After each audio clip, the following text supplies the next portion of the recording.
Hello everyone, thank you for joining me for today's plan with me.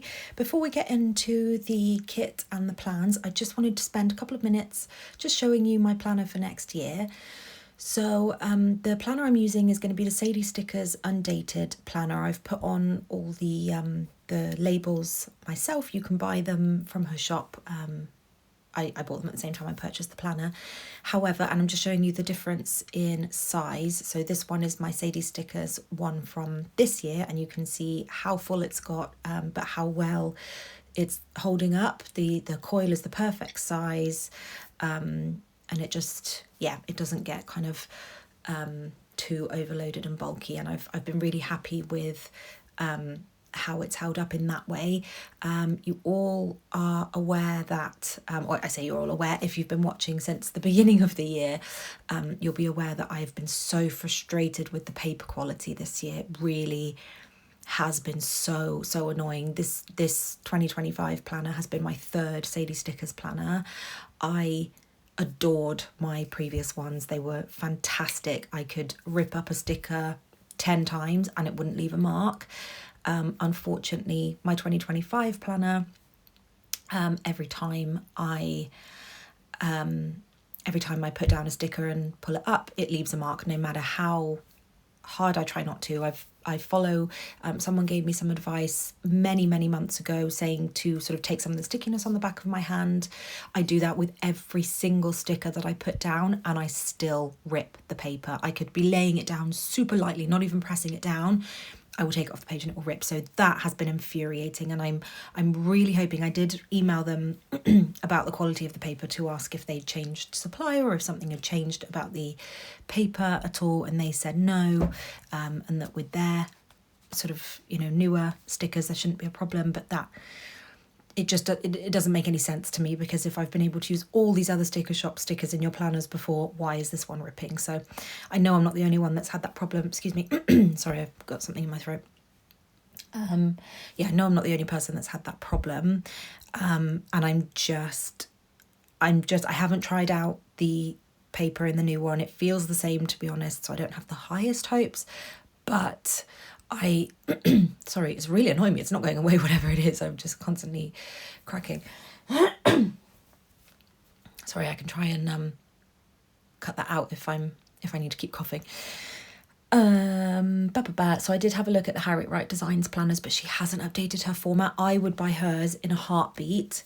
The quality of everything that comes out of Harriet Wright Designs is exceptional. The planner cover that I showed you that I've got on my planner for 2026 is from Harriet Wright Designs, because I didn't like any of the covers from Sadie Stickers, and I was just showing you at the end there the cover that actually came with my planner. I felt like every cover on her website this year was very teenage journal. The colours were really bright, really bold, and they were kind of really cluttered. Nothing was kind of, gosh, my throat, what is going on? It's like as soon as I've had loads of meetings this morning, not a single issue, and now I'm having an absolute meltdown. Really kind of bright, vibrant, just too cluttered covers for me. I just wanted something simple and elegant looking, and I feel like I found that with this Harriet Wright Designs cover, so I'm really happy with that. And I would have bought her planner, because I did buy one a few years ago from her. I got it with the Disney Princess cover. She's got really cute covers, and one of them is kind of all of the... Okay, I'm going to pause and just try and clear my throat properly. Okay, let's see if that fixed it. Fingers crossed it did.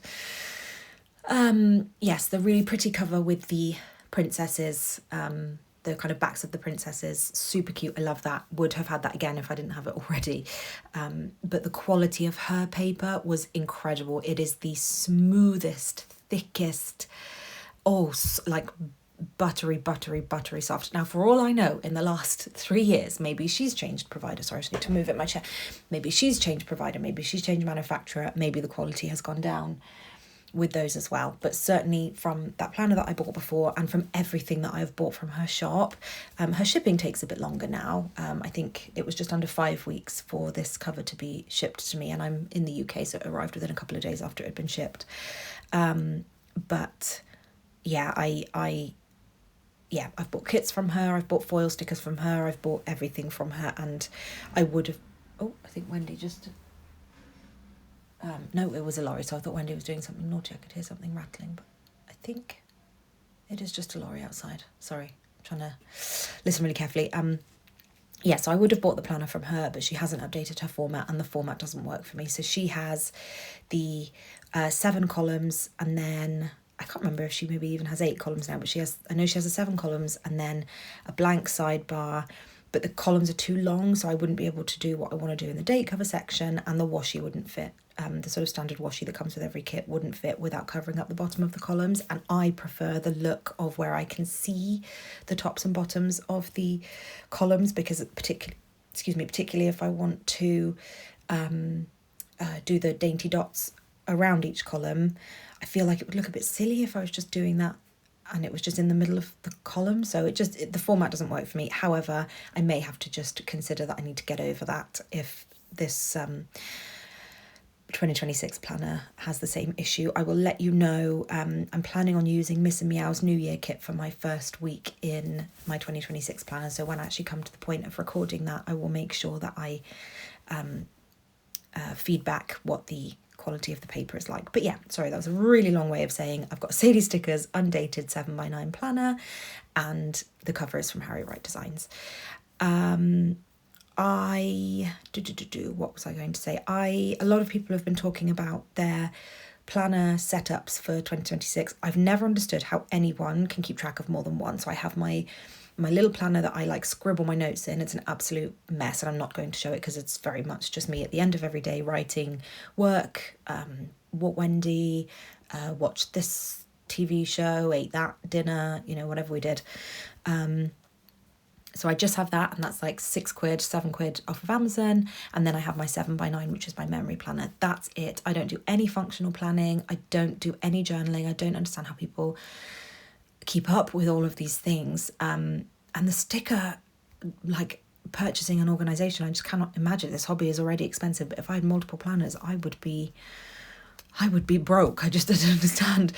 I don't understand how people do it. And I feel like I've noticed a lot of people perhaps use the stickers but don't actually write anything, so it's sort of more like an art journaly thing, which is pretty, but again, it's so much money. So just in case anyone was wondering what my, in inverted commas, planner stack is, I don't have one. It's just, I love my 7x9. I get so much joy out of it, and even then, some weeks I've really struggled to get the spread filmed and edited in time, because it's just, I don't do a lot in my day, but with my exhaustion with long COVID and work sometimes having to be, longer days, and, we want to be able to go out and do things. It's, I don't want to rush this hobby. I want to really enjoy it. So, yeah, that's my one and only planner. So in terms of the actual spread this week, this week I used a kit from Paper Crown Planner. So this was a printable kit.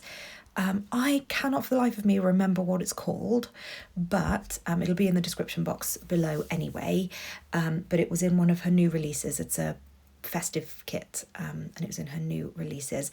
I really wanted a pink kit. It's kind of a pink burgundy brown kit for the first week of December, and I wanted it to be festive but not, that kind of red and green. I don't want that to be my whole Christmas month. So I have just kind of done festive but not heavy Christmas until the week of Christmas. I'm probably going to have a more Christmassy one maybe the week before Christmas. I'm just having a little nosy, but yeah, my main sort of obviously Christmas kit is just the week of Christmas. I chose to pair this with silver foil because I wanted it to kind of feel snowy, snowflakey, that kind of feel. And I did foil up the full boxes just with some like dangly snowflakes from the Pretty Pink Co, and some snowflake deco from the Pretty Pink Co, and some, I think the dainty dot clusters that I've used are from Miss and Meow for this spread. I'm really hoping she will release those because hers are my favourite by a mile. I have got the ones from Sadie Stickers that I'm using in next week's spread, but yeah, the Miss and Meow ones are just really, really, really good. So I wish she would make more of those. So the sidebar, I just wanted to do a little bit more decorative this time. I didn't necessarily feel that I needed to use all 9 boxes, so I just thought I'd make the most of the torn washi paper and just do like a cute little wintry swing. It's not even really a scene, it's just a swing. I really wanted to use that swing. I think that was from a Pretty Pink Co sampler. It's just so cute. And then the bricks, I believe, were on a freebie, and then the stamp obviously was part of the kit, and I love using these stamps. And then there was some scripts.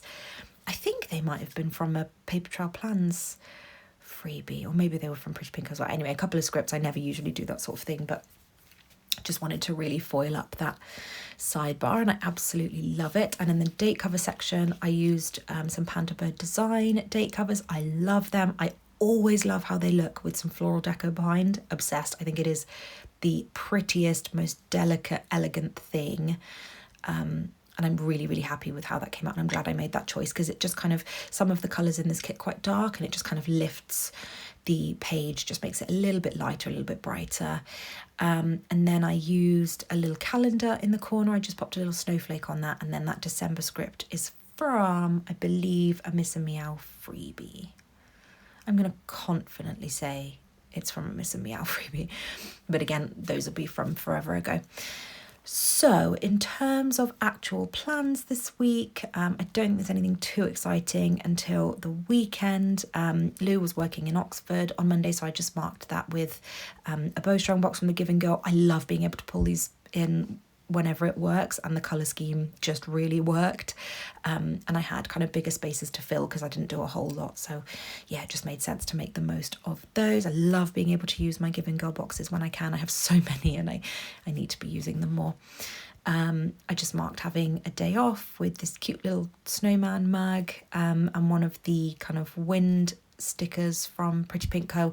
I still haven't been able to find any of the really old Sadies stickers, teeny tiny ones. I wish, this is a very selfish wish, but I wish she would do kind of a $2 Tuesday, a random week or two of just listing everything from every $2 Tuesday she's ever done, or maybe once a week over the course of the year or something. I mean, I want to be able to order it all at once, but just so that those of us who weren't able to pick them up at the time because it wasn't affordable, or we missed certain sales and stuff because it wasn't quite the right time to be joining the community, just to be able to buy up all of the really dainty, cute little deco she did. And I've really been enjoying using her.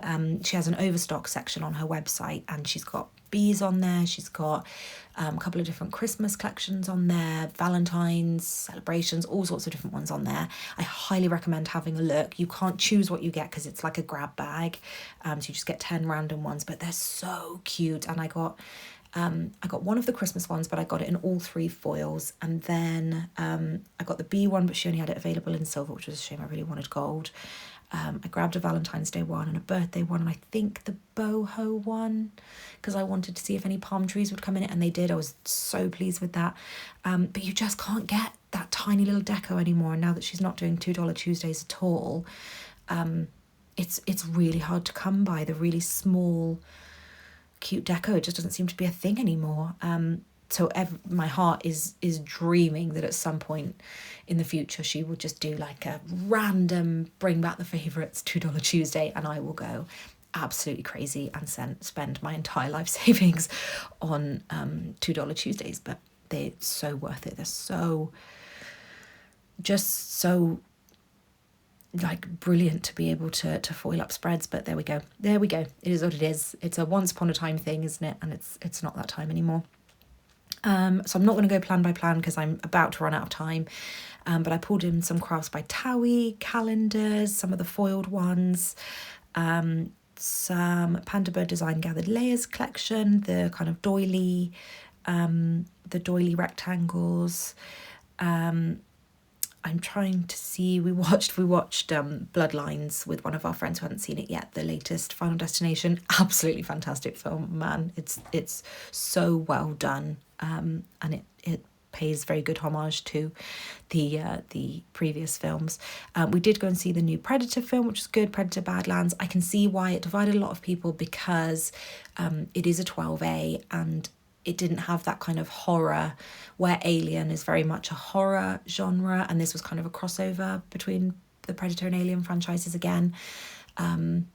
It was very much, I can see why the kind of teenage boy market would love it, but my husband loves all Predator movies, so of course he absolutely loved it, and he was so glad we went to see it in the cinema. And nice to see Elle Fanning in a lead role as well. I've not seen her in much, but having been someone that grew up with Dakota Fanning being in so many of the films that I loved when I was younger, it's just nice to see kind of a familiar feeling face, I suppose. And they're both really good actresses. Then I went to see my sister's school concert on the Friday. That was so much fun. She wanted to go to Wagamama's for dinner, so we did that. I got to cuddle the cats a bit in the afternoon, and the concert was amazing. Her school is a very musically focused school, and it's a really incredible concert, so I'm so glad I got to see it live. They always share a link so you can watch it virtually, because obviously parents and grandparents can't all go to these things, otherwise there's not enough room. So I do usually watch on a live link, but seeing it in person was just amazing. Her instrument of choice is the flute, so she played in the main orchestra, and then she's in a couple of the different choirs there, so she did some singing as well. Really, really lovely concert. Then had sort of a rest day on Saturday, because it's a lot of driving to go back and forth to Cardiff. So just kind of, had a rest day, really long lie-in. We finished Strange Things, so good. We're just waiting for the last few episodes to be released along with the rest of the world. I was in the best kind of shock that I can remember a TV show creating in a long time. They really did have you down to the last minute of like, what? Amazing. I won't give any spoilers, but I'm really happy with the way that everything is turning out so far. I think it's just a fantastic show, and I can't believe it's been going for nearly 10 years. We went out to one of our favourite restaurants with a couple of friends in the evening, and then on Sunday I went to the garden centre with two of my best friends. We go every year, and we have gone every year for the last 3 years, I think, and it's so much fun. They have the most enormous Christmas decorations. They have kind of sets, and they have kind of animatronics that move. I mean, it's just amazing, really, really amazing. And then like 10 different rooms of Christmas ornaments. It's incredible. I don't even know how to describe it, but it's enormous, and you spend hours in there wandering through and picking ornaments and then changing your mind. And there's so many different sections, and they're all kind of done by colour or by theme, or if it matches the set. It's just amazing, absolutely amazing. They had an Alice in Wonderland set this year for one of the sections, and then they had all the baubles that were kind of Alice in Wonderland / fairy tale in that section. It's sensational, absolutely sensational. And then I just rested in the afternoon. We played some Call of Duty, and we took Wendy out. So again, same as usual, most of the icons here are from White Deer Stationery. There's a couple sprinkled in from Miss and Meow, so the earbuds are from Miss and Meow, the bubble baths from a long time ago from Miss and Meow, and a couple of Rose and Tea Shop and Hello Petite paper icons in there as well, but majority are White Deer Stationery as usual. So thank you for joining me for this plan with me. I hope you enjoyed it, and I will see you in the next one.